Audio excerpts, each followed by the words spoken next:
Hola chiquillos, señoritas, caballeros, bienvenidos nuevamente. Es un placer para mí poder presentarles nuevamente este video, en este caso con una revisión de la actividad número 2 y una retroalimentación de algunos conceptos que vimos la semana pasada. Los saludo primero y les mando un abrazo enorme, enorme a cada uno de ustedes. Estoy aquí, ustedes saben, para ayudarlos. Estamos con el profesor Mario dispuesto a recibir sus inquietudes, todo aquello que necesiten saber, todo aquello que quieran compartir con nosotros, pueden hacerlo a través de la plataforma, si es que quieren hacerlo público para que sus compañeros también lo puedan recibir, o si quieren hacerlo de manera individual a través de mi correo personal, en este caso no es personal, sino que es mi correo institucional, ya lcabrera@newland.cl. Voy a estar dispuesto y trataré de responder de la manera lo más pronta posible a todas sus inquietudes. Así que pasemos a ello. Como lo hicimos la semana pasada, comenzamos con un pensamiento, en este caso de Séneca. Séneca es un filósofo, escritor, político romano, ¿ya? Fue tutor de Nerón, ¿ya? Si no lo sabía. Y él nos plantea la siguiente cita que quería traerle el día de hoy. Dice, el hombre feliz no es el hombre que ríe, sino aquel cuya alma, llena de alegría y confianza, se sobrepone y es superior a los acontecimientos. Chiquillos, nosotros ya tenemos que comenzar a ver la vida de una manera distinta. Tenemos que aprender que las situaciones difíciles son aquellas que nos permiten precisamente superarlas, ya que nos hacen más fuertes y que nos permiten salir de ellos mejores parados. Para eso se necesita precisamente un alma llena de alegría y de confianza. Estamos juntos en esto, estamos juntos intentando salir adelante. Hasta el momento veo que están muy, muy motivados en las actividades, al menos aquellos que se han contactado conmigo, así que estamos en buen pie precisamente para lo que se nos viene. Así que ánimo, confianza, alegría, porque eso precisamente nos va a permitir salir adelante. ¿Qué es lo que vamos a hacer en particular el día de hoy? Vamos primero a revisar las respuestas posibles, igual que la semana pasada, son respuestas posibles para la actividad de comprensión del texto Las olas de Virginia Woolf. ¿Ya? Como son actividades de comprensión de lectura, por lo tanto, yo les doy ciertas pistas, elementos centrales, ciertos elementos nucleares de cada respuesta que deberían estar. Usted podría redactar distinto lo que yo estoy planteando, podría a lo mejor entregar ejemplos diferentes, ya, pero debería apuntar más o menos a lo mismo. Así que a eso se refiere precisamente, es una revisión. Se requiere precisamente a estas alturas que ustedes sean capaces de contrastar lo que yo les estoy planteando como una respuesta posible, como un elemento central, revisar y contrastar lo que usted hizo para que sea capaz de determinar cuánto de ello está correcto, si a lo mejor es necesario profundizar más, a lo mejor su respuesta fue incluso a lo mejor fue mucho más allá de lo que nosotros pedíamos. Por lo tanto, es algo que es necesario hacer. Es una buena oportunidad esto de que vayamos practicando precisamente esto, que es parte esencial de la comprensión de lectura, hacernos conscientes de los procesos. Lo segundo que vamos a hacer hoy día es reforzar algunos conceptos vistos anteriormente, en particular los que vimos la semana pasada: polifonía, focalización y estilos narrativos, en particular el estilo ya indirecto libre. Bien, así que eso es lo que nos convoca el día de hoy. Ya espero que avancemos relativamente rápido con esto, y si hay dudas pueden hacer contacto conmigo a través del correo o la plataforma, como ya lo dijimos antes. Vamos. Primero recordemos que estamos viendo literatura contemporánea, no hay que perder de vista esto, ya, porque es una mirada distinta respecto de la literatura. Ya, la literatura contemporánea es el resultado de un nuevo paradigma, o sea, es un cambio en la forma de entender el mundo, es un nuevo modelo cultural que sustenta obviamente el pensar y el sentir de los intelectuales del siglo XX, es una nueva forma de entender el mundo, chiquillos. Por lo tanto, hay una sensibilidad distinta, y eso implica que también los productos literarios, en este caso novelas, cuentos, y no solo en narrativa, sino que más adelante lo vamos a ver también a través de lírica, en el arte en general, implican una nueva mirada, es una forma distinta de ver el mundo y de expresar las preocupaciones del ser humano a través del arte. Por lo tanto, hay que entender eso para poder avanzar y poder ver que lo que vamos a ver, precisamente en el caso puntual de hoy, el fragmento de la novela Las olas, es distinto a la literatura que probablemente hayamos visto o a la que hayamos estado acostumbrados a revisar anteriormente. Bien. ¿Qué consiste este cambio de paradigma? Cuando hablamos de un cambio de paradigma implica, como ya lo decía antes, un cambio en la mirada, es una forma de entender distinta, es un salto cuantitativo en esta forma de entender o ver el mundo. Aquí se le muestro un cuadro que lo que hace es contrastar precisamente las visiones tradicionales desde el siglo XV al siglo XIX y lo que ocurre desde el siglo XX en adelante con la literatura contemporánea.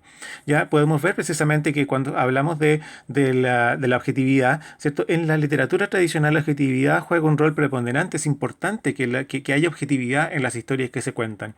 En cambio, en la literatura contemporánea se privilegia precisamente todo lo contrario, la subjetividad, o sea, es la mirada interna de cada persona y su interpretación, su visión respecto de las cosas. Predomina en la literatura tradicional la racionalidad, o sea, el mirar todo a través de la razón. En cambio, en la literatura contemporánea hay una visión un tanto más irracional, en términos de que no pasa tanto por pensar lo que se hace o lo que se dice, sino que en el fondo transmitir aquello que se siente directamente. Se valora en lo tradicional la estructuración, la forma, ya la estructura. En cambio, en la literatura contemporánea se valora muchísimo más la espontaneidad, ya a lo que surge de alguna situación. En la ficción tradicional, la realidad es unívoca. Hay una sola mirada respecto de las cosas y es bastante compartida en distintas sociedades. En cambio, la mirada contemporánea es una mirada múltiple, es más compleja, es confusa, ¿ya? Es porque la realidad también empieza a ser mucho más difícil de abarcar y por lo tanto se aborda también a través de las obras literarias de una manera distinta. En la época desde el siglo V hasta el siglo XIX existían más certezas, por supuesto. Ya los conocimientos científicos y otros ya eran bastante más reducidos y por lo tanto eran enseñados muchas veces como un dogma. Tenían que aprenderse como tal ya y se transmitían así. En cambio, con los avances científicos y los avances en otras áreas también durante el siglo XX y siglo XXI, ya empieza una sensación de que esta seguridad que teníamos ya empieza a fallar. Ya no nos sirven tanto esa mirada antigua y decimonónica de que todo tiene un cierto orden. ¿Ya? Tenemos ahora a lo mejor muchas más dudas. La mirada, y piénselo desde las teorías, por ejemplo, científicas, la mirada de la relatividad, ya es todo relativo y depende de ciertas situaciones y de ciertos contextos. Por lo tanto, hay una mirada también distinta. Por último, desde el siglo XV al siglo XIX, la realidad era abordada desde una sola perspectiva, como decía antes, que por lo general es la compartida por la sociedad. ¿Ya? En cambio, en la actualidad tenemos una visión que es múltiple. ¿Ya? La realidad no es posible de abordar desde una sola perspectiva. Es tan compleja, es tan difícil de abordar que debemos presentar distintas miradas para poder intentar abarcar esta realidad que es mucho más compleja actualmente que como la que teníamos antes, ¿ya? Porque tenemos mucha más información, tenemos muchos más datos, tenemos una mirada también distinta que aborda o que abarca más elementos que lo que se tenía hasta el siglo XIX. Este cambio de paradigma incide precisamente en esta mirada, en esta mirada artística. Ya aquí está el cuadro, precisamente El Grito, de Edvard Munch, de 1893. Está en su libro también, esto no lo estoy inventando yo, está en su libro, ya si lo quieren revisar desde ahí. Precisamente esta interpretación que aparece acá está planteada en su libro de Cuarto Medio y dice lo siguiente: algunas interpretaciones del Grito aluden a la influencia del contexto de crisis cultural que atravesaba Europa. Hacia finales del siglo XIX se inició un periodo de crisis de los ideales modernos de progreso, bienestar y unidad, lo que dio lugar a temas como la soledad, la incomunicación, la angustia, el desamparo y la muerte. Son precisamente temas contemporáneos. Ya, esta crisis que se produce en Europa a finales del siglo XIX y que da inicio a este periodo ya, de crisis, hace que las personas cambien, están en un mundo distinto, el mundo cambia, por lo tanto la mirada de las personas en ese mundo también es diferente y genera estos temas que son temas que preocupan a los artistas y que dan a conocer a través de sus obras. Soledad, incomunicación, angustia, desamparo, ya muerte, son temas que aparecen recurrentemente en la literatura contemporánea, en el caso nuestro que estamos revisando, la narrativa y la literatura ya, contemporánea. Vamos a ver ahora entonces, una vez que ya hicimos este repaso de algunos elementos que ya hemos conversado en clase probablemente, yo sé que con María y yo lo habían conversado y en mi caso también algo habíamos comentado en clase, pasamos ahora a la revisión propiamente tal de la actividad. Ya, yo espero, de verdad, lo espero de todo corazón que hayan hecho la actividad, ya, estoy ahí pendiente mirando, ¿cierto? Miren qué guapo ese muchacho ahí que está observándolo y mirándolo, ya, que hagan sus actividades, ojalá que la hayan hecho, chiquillos. La idea de hacer esto es que usted tenga a mano su actividad para que la vayamos comparando y la vayamos contrastando. ¿Ya? No se engañe a sí mismo, ¿ya? Intenta hacerla después. La idea es que usted realice la actividad y después la contraste con estos videos para que vea efectivamente qué es lo que contesta usted, qué es lo que le propongo yo y cómo llegamos de alguna manera a construir una respuesta lo más completa posible que apunte a lo que se espera. Bien, así que hágame caso, ya no se olvide de ese muchacho guapote que está ahí, ya, y haga su actividad antes de que la revisemos. Así que si no la tiene por ahí a mano, vaya a buscarla, póngale pausa al video, ya, para que partamos pregunta por pregunta. ¿Listo? Partimos. Vamos a partir primero, voy a hacerlo así ahora porque quiero precisamente que se hagan conscientes de la habilidad que está puesta en juego al momento de contestar cada pregunta. La primera pregunta es una pregunta que apunta a la habilidad de identificar. Y en este caso lo que se pide como procedimiento ya mental es que usted saque ciertas conclusiones tomando como referencia elementos que aparecen en el texto. Ya que recordar ciertos rasgos, reconocer ciertas características ya, o información que está en el texto para poder elaborar su respuesta. Considerando eso, la pregunta número 1 nos pide lo siguiente. Dice, ¿cuántas voces se distinguen en la narración? Explica cómo esas voces van construyendo el relato. Aquí hay que hacer dos cosas, por lo tanto. Primero, decir cuántas voces hay, de acuerdo a lo que el texto plantea, ¿ya? Y después tenemos que explicar cómo van construyendo el relato, ¿ya? La alternancia de esas voces. Entonces, aquí está la respuesta que apunta precisamente a esos dos aspectos. Primero, podemos distinguir 6 voces en esta narración. Ahí estamos apuntando a la primera parte, ¿ya? De la respuesta. Podemos distinguir 6 voces. Ahora, ¿cómo esas voces se van construyendo el relato? Estas voces pertenecen a los personajes y van aportando detalles sobre el lugar donde se encuentran, al parecer.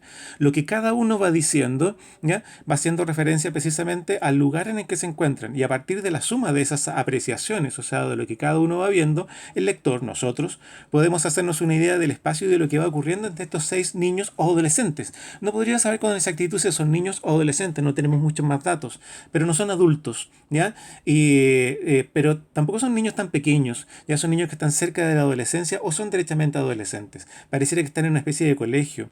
El narrador es casi imperceptible, o sea, casi no se ve, ya solo interviene para identificar a los personajes. Cuando dice, dijo Susan, dijo Luis, etcétera. Se fija cuando aparece esa expresión, es cuando aparece este narrador, que no hace ninguna otra referencia más que eso, identificar a cada personaje. Ya que la historia avanza prácticamente a partir de los diálogos, monólogos y pensamientos de los personajes que se reproducen de forma directa. Ya, esta podría ser una respuesta que apunta de manera bastante global a estos dos aspectos, a cuántas voces hay y cómo van construyendo el relato. Les aprovecho de contarle aquí que este fragmento pertenece a Virginia Woolf. Virginia Woolf es una escritora británica, ¿ya? Es una de las más destacadas figuras del del modernismo vanguardista anglosajón del siglo XX y también es muy importante para el feminismo internacional. Sus obras fueron muy importantes fueron redescubiertas por las feministas durante los movimientos que se provocaron durante la década de 1970. En particular, un ensayo suyo, si lo quiere revisar y le interesa, que se llama Una habitación propia. En el caso puntual del fragmento que nosotros estamos leyendo, ya corresponde a un fragmento de la novela Las olas, ya que es su séptima novela, fue publicada el 8 de octubre de 1931 y es una novela más bien experimental. Está formada por soliloquios, o sea, momentos en que los personajes hablan solos, estos 6 personajes que ustedes ya conocieron y que vamos viendo a través de este relato.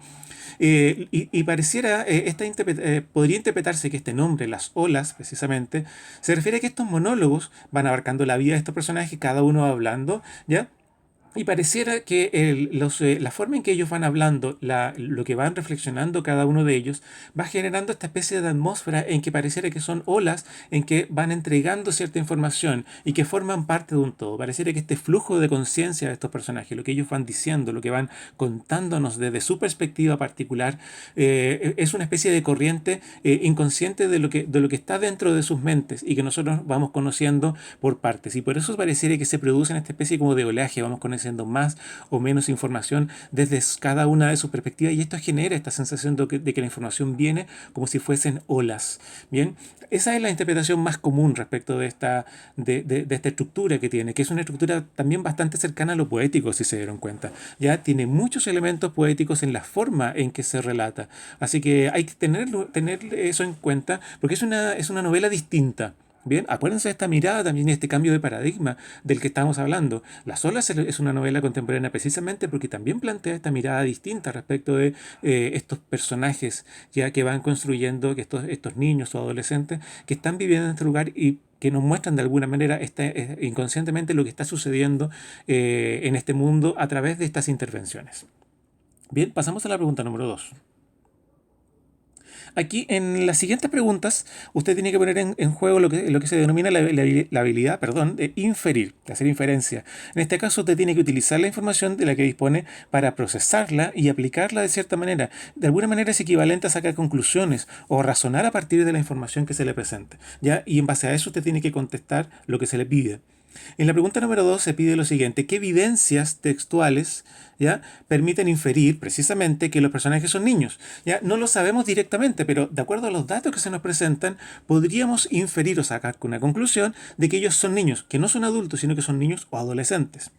¿Cuál podría ser una respuesta o un núcleo de respuesta al menos? En el texto se explicitan las siguientes intervenciones de los personajes de las cuales se puede inferir que son niños. Recuerden que hay que mencionar tres y justificar, por lo tanto hay que partir desde ahí y de ahí podemos hacer la explicación. Dice, soy un chico vestido de franela gris y un cinturón con hebilla en forma de serpiente. Ahí hay una expresión cuando habla de chico, ya precisamente podemos hacer esa referencia. No se refiere a un adulto precisamente, es un joven o niño. ¿Ya? Otro ejemplo, iré sola al bosque de hayas antes de la clase, no me sentaré a la mesa para hacer sumas. Esto de antes de la clase y de no hacer sumas hace referencia a una tarea escolar, por lo tanto también eso nos permite inferir ya que podría tratarse de un niño o una niña en este caso. Tercero, y voy despeinado, perdón, porque cuando la señora Constable me ha dicho que me peinara, había una mosca en una telaraña. Es muy temprano antes de la clase. La señora Constable pareciera que en este contexto, precisamente, que le tiene que decir que se peine, a un adulto no es necesario decirle que se peine, o a ustedes todavía les tienen que decir que se peinen, ¿ya? Pareciera ser su profesora, ¿cierto? Su tutora en este caso. Y por lo tanto eso también demostraría que ellos son niños, que tienen que ser ordenados o guiados por un adulto. ¿De acuerdo? Aquí tenemos tres ejemplos, por lo tanto, evidencias que nos permiten determinar que estos personajes podrían ser niños o adolescentes al menos. La siguiente pregunta requiere que nosotros seamos capaces de sintetizar. Y sintetizar implica construir, ¿cierto? Con las ideas que tenemos, ya extraer de ahí las ideas más importantes para elaborar ya un nuevo texto, pero mucho más concentrado con aquello que es lo más importante y relevante de acuerdo a lo que se nos pide. Vamos viendo.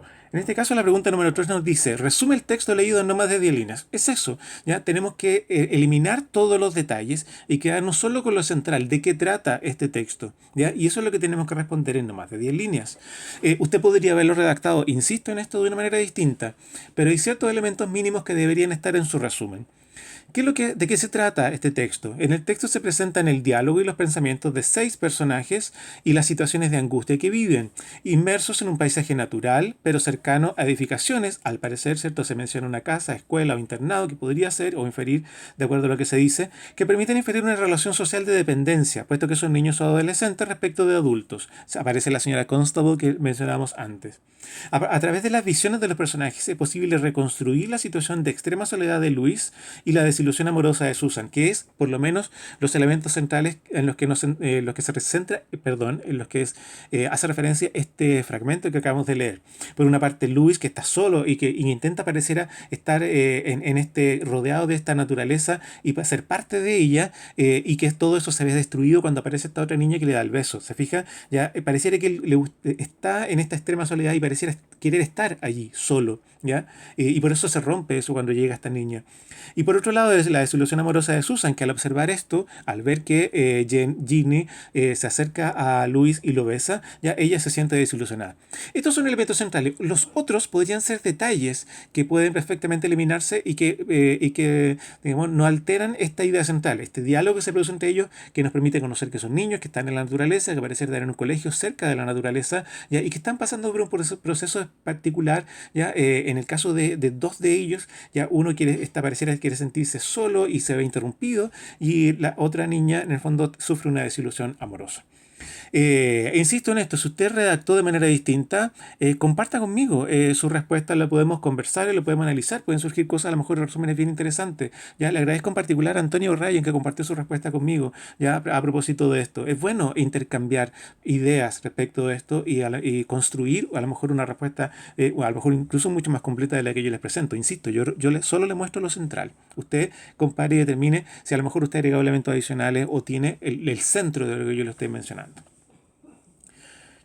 Número 4. Aquí también se necesita que usted sintetice, porque se le pide lo siguiente: caracterizar psicológicamente a Luis. Según dicha descripción, determine qué perspectiva de la realidad tiene el personaje y por qué se oculta de los demás. ¿Ya? Esta información no aparece textual, ¿ya? Sino que usted tiene que tomar los elementos que están allí, ¿ya? Para hacer un resumen de su psicología.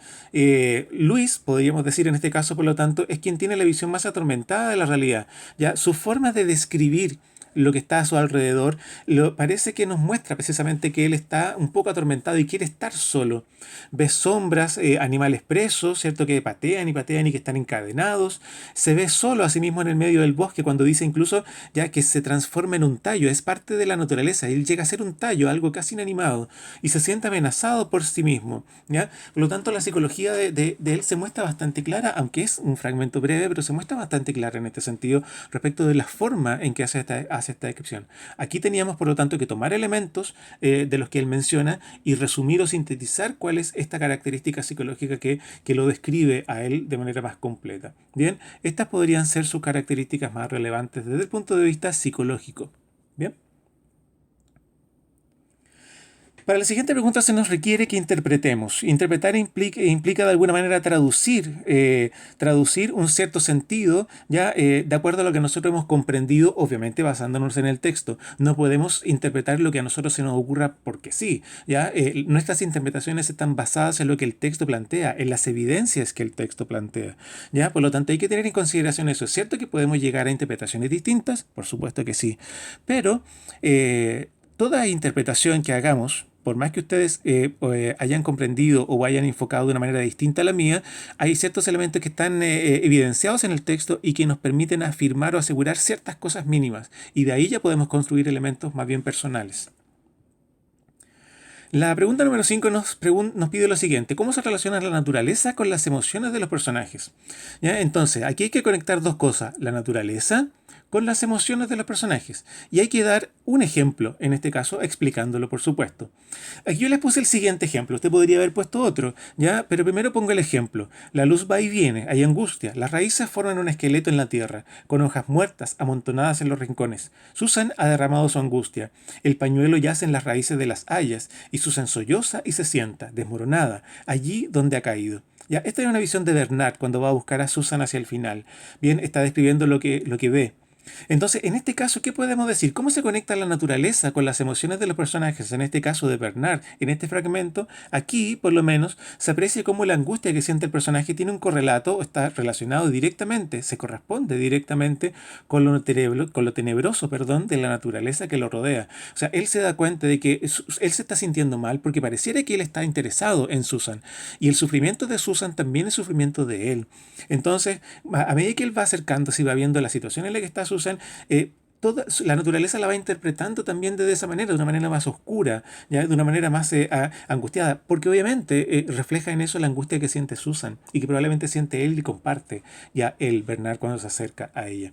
Este es un ejemplo. En este caso yo di el ejemplo de Bernard. Usted podría haber tomado de otro personaje, pero esto es lo que debería haber hecho. Debería haber relacionado la naturaleza y cómo esa naturaleza de alguna manera refleja, probablemente en este caso, lo que el personaje está sintiendo. ¿Bien?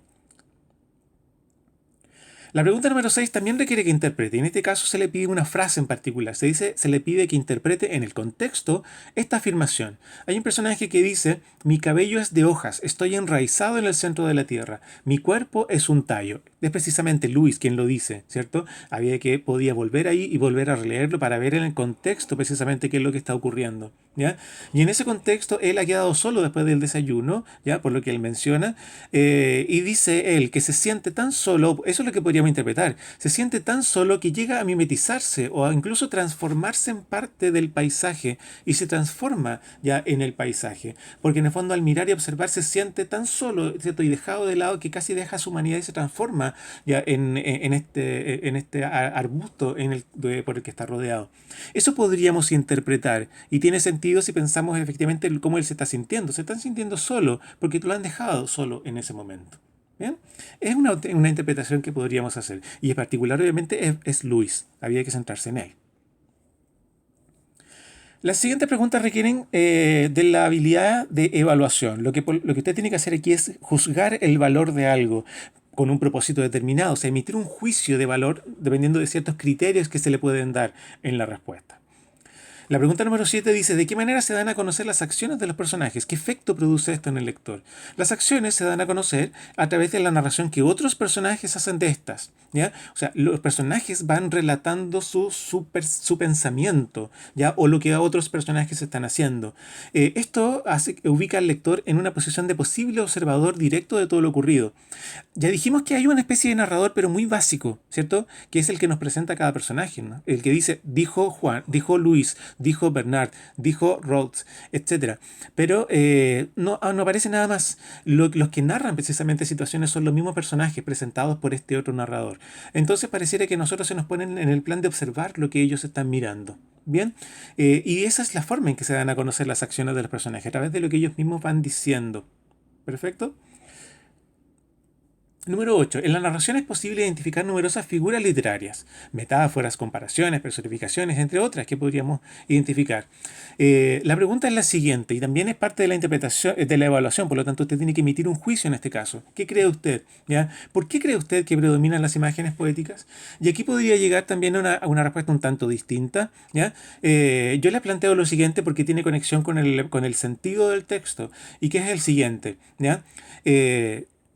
Considerando el contexto cultural de la época, considerando el hecho de que la literatura contemporánea pretende mostrar una visión distinta, una realidad un poco más compleja, ya en este caso podría una explicación ser la siguiente, porque es la manera de representar la angustia ya, de 6 niños o adolescentes dentro de un paisaje amenazante. Es lo que podríamos afirmar, ¿ya? El uso de metáforas, el uso de, ¿cierto?, de comparaciones, personificaciones, de alguna manera poéticamente nos muestran esta mirada infantil o adolescente de la realidad.